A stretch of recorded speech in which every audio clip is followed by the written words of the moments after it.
So, still can't think of a good segue. So, Kubo, Scott, tell us about Kubo.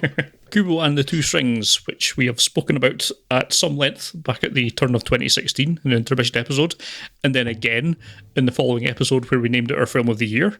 And spoilers, it also showed up in a clip show episode, so you are forgiven if you want to skip this review. However, I will try and keep this brief. Indeed, the briefest form is simply to reiterate that it was our film of the year in 2016 and nothing has happened in the intervening years to make me reconsider that opinion. Right, but back in feudal Japan, when myths and legends still stalked the land, there lived a one-eyed young boy, Kubo, caring for his ill mother, earning money by storytelling and animating origami with a magical shamisen. But he must return from the village to their homely cave before night falls, lest, as his mother's stories say, the evil Moon King and his minions find him to claim Kubo's other eye. Turns out, however, that the stories his mother tells Kubo belong in the non-fiction section of the library, so one day Kubo does stay out to take part in a festival, hoping to communicate with the spirit of the father he's never known. Said Moon King and evil minions show up to cause ocular bother for our protagonist. Kubo's mother uses the last of her magic to spirit Kubo away to temporary safety, along with an animated monkey charm, now an actual monkey, called Monkey, and Little Hanzo, an origami figure based on Kubo's father. They're soon joined by a reincarnated samurai, sort of, in huge beetle form, called Beetle, who claims to have been one of Hanzo's as best as he can remember, which isn't very well, suffering from amnesia as he does. Together they must complete Hanzo's quest for the sword unbreakable, the breastplate impenetrable, and helmet invulnerable, and go and punch the Moon King in his stupid moon face. And maybe, just maybe, along the way, they'll all find out more truths about Kubo's past and his family. Now, good gravy. Kubo and the Two Strings is an astonishingly beautiful film, both visually and narratively, but perhaps we first talk about visuals.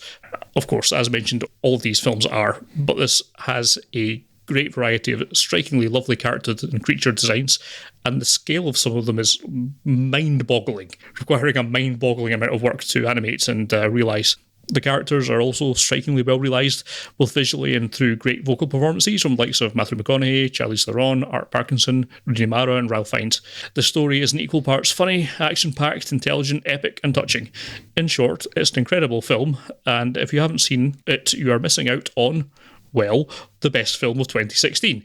And if that's not enough of a recommendation for you, I don't know what is. It is arguably the best quote-unquote kids film that doesn't have a Studio Ghibli ident in front of it. Yeah, wonderful piece of work, and I loved coming back to it again. Yeah, it's just so beautiful, and I definitely wasn't crying at several points all the way through this film, Scott.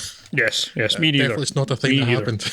Yes. Yeah, it continues to just be an amazing film. It means that, as I said, like talking about the box shows, you could have like beautiful visuals. If you don't have the story to back it up, it's nothing. This has both in spades. And I mean, just talk about the animation here. If you know anything about stop motion animation at all, you know how painstaking it is, how difficult and slow. And yet, like every film, is like, well, let's try and make this more difficult if we can, because we don't like the easy way. We look down upon that. I mean, there's so many examples. Like if you know anything about it at all, there's this, not even in like kind of action climaxes or anything.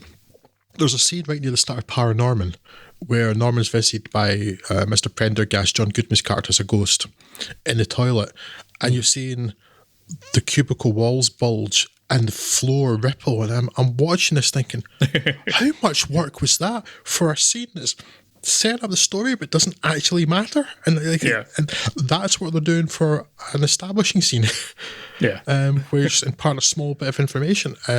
It's incredible. And here, what they did was you see those table stakes and go, yes, no, all in. Let's animate millions of bits of paper flying around the place. It's like, hello, previous us. Hold current us's pint. Because, like, I mean, yes, there are computers used in the production because, well, they'd be stupid not to use the tools available to them.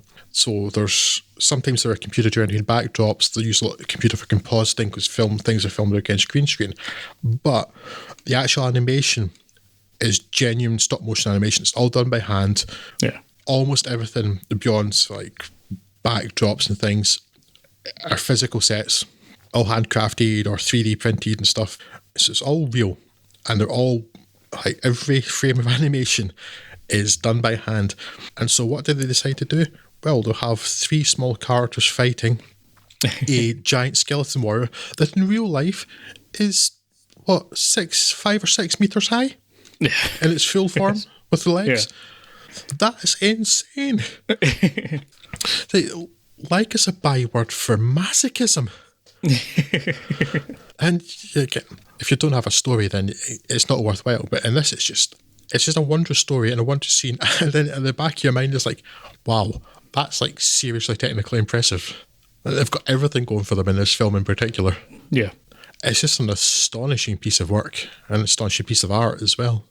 And this film lost out on the Best Animated Feature Oscar to Zootopia. So I need to stop bitching about the Oscars and how they're constantly wrong all the time, because I keep saying I don't care about them, and it's quite clear that I sort of care about them while trying not to care about them, but they're wrong. Yeah. Zootopia was fine. It wasn't Kubo. Kubo was special. And yet, I don't have a point. I often don't have a point. But other than, Kubo's awesome, you should see it. Yes, a beautiful film in pretty much every sense of the word. So yes, highly, highly, highly, highly recommended.